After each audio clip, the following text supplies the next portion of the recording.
Okay, picture this. You're at the airport, waiting to board your flight. The gate agent clicks a single button, and boom, the passenger list just pops up on their screen. We see this kind of thing happen 100 times a day, but have you ever actually stopped to wonder what's going on behind that click? I can tell you, it's not magic. It's one of the most important and yet totally invisible engines of our modern world. So let's trace what really happens. That one simple action, just grabbing a list of names, it unleashes this absolute storm of activity behind the scenes. And to us, it feels completely instantaneous. But delivering that kind of speed while also serving thousands of other people at the exact same time and never ever losing a single piece of data, well, that is the result of decades of some seriously brilliant engineering.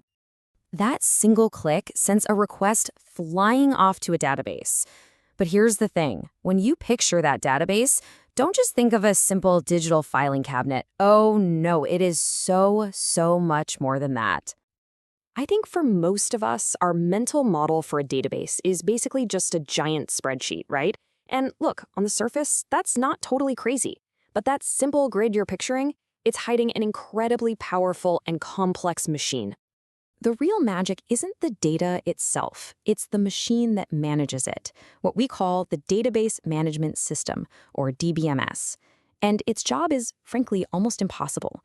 It has to let thousands of users access and change this gigantic pool of shared data all at the same time. And it has to do all of this without crashing, without losing a single byte of information, and without ever giving the wrong answer. So, to really understand this incredible machine, we're going to follow the life of that one simple request, or as it's called, a query, that came from our gate agent. We're going to trace its journey from the computer screen deep into the heart of the database, and then all the way back again. And this right here is our map. It's from a pretty foundational paper on database architecture. Now, I know what you're thinking. This looks incredibly complex. And you know what? It is.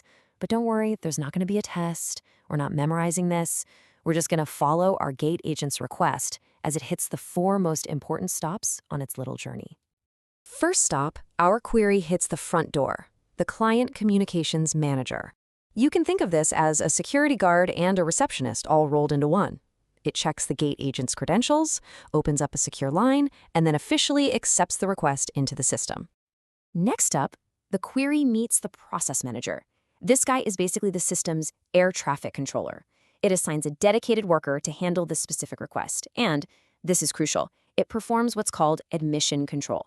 It's constantly checking if the system is getting overloaded. If things are too busy, it might politely ask the query to wait in line for a moment, which prevents the whole system from grinding to a halt.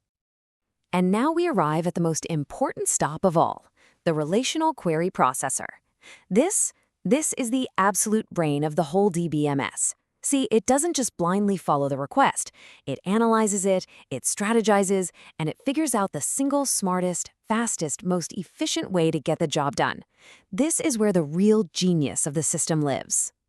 Finally, that brilliant plan from the brain gets handed off to the Transactional Storage Manager. This is the engine room. This is the component that actually deals with the raw data on the disk. It manages all the physical reads and writes, and it uses 2 really key tools to do it. Locks, which are like putting up a little do not disturb sign to stop 2 people from changing the same piece of data at once, and logs, which keep a permanent, unchangeable record of every single thing that happens. All right, so let's zoom in a little bit on that brain we just talked about, because living inside that query processor is the system's true secret weapon, the query optimizer.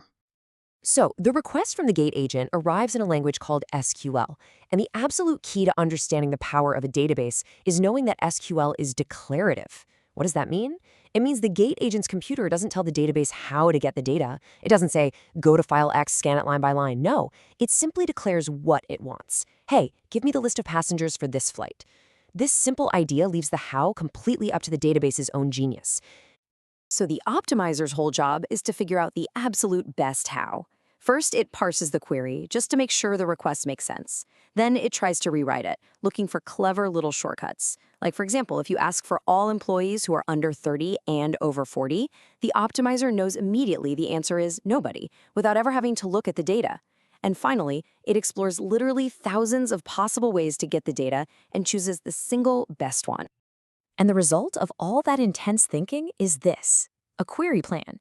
It is, for all intents and purposes, a step-by-step battle plan for fetching the data in the most efficient way possible. This plan right here, that's the secret to a database's incredible speed. But wait, how can the optimizer be so smart?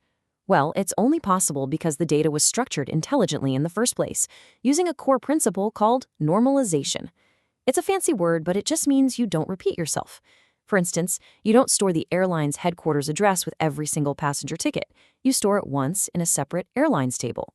It's this good housekeeping, keeping the data clean and not redundant, that allows the optimizer to work all of its magic.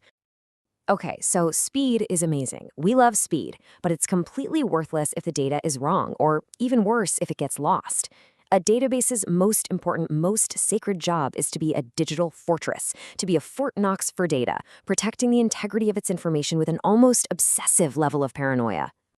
And it does this by making 4 sacred promises for every single operation, known by the acronym ACID. Atomicity means a transaction is all or nothing. You can't just transfer money out of one bank account without it successfully arriving in the other. Consistency makes sure the data never breaks the database's own rules. Isolation means that even with thousands of people using the system at once, it feels like you're the only one there. And durability? Well, durability is the big one. Durability means that once the database tells you your change is saved, it is saved. Period. You could rip the power cord out of the wall a nanosecond later, and it doesn't matter. That change is permanent, and it will be there when the system reboots. This promise, this guarantee, is the absolute bedrock of trust in our entire digital world.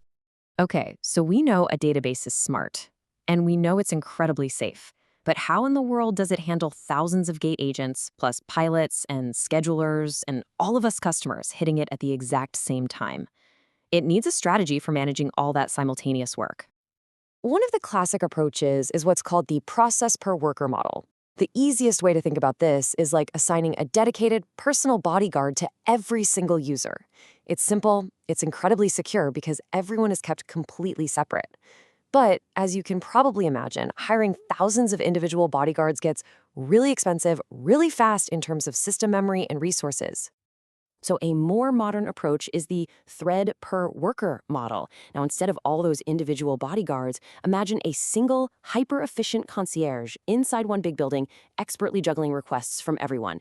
Each request is handled by a super lightweight thread. This is way more resource efficient and allows the system to handle a massive, massive number of connections. This is the model used by many of today's biggest database systems. And this all leads to one final, really important idea. What if your data is just massive and messy, like, say, all the posts on a social media feed, and it doesn't really fit into neat little tables? Well, for that problem, a whole different philosophy emerged: no SQL. Instead of scaling vertically, which means buying one giant, powerful, expensive server, no SQL scales horizontally by just adding lots and lots of cheap servers. It often trades some of those strict ACID guarantees for just mind-boggling scale and flexibility, which is a perfect trade-off for tons of modern web applications. So, there you have it. From one simple click at an airport gate, you get this incredibly complex dance of optimization, safety, and scale. That is the invisible engine that's running pretty much our entire digital world. The relational architecture we've just explored has been the foundation for the last 50 years. But as our data continues to explode in volume and in complexity, the really big question remains: what's going to power the next 50?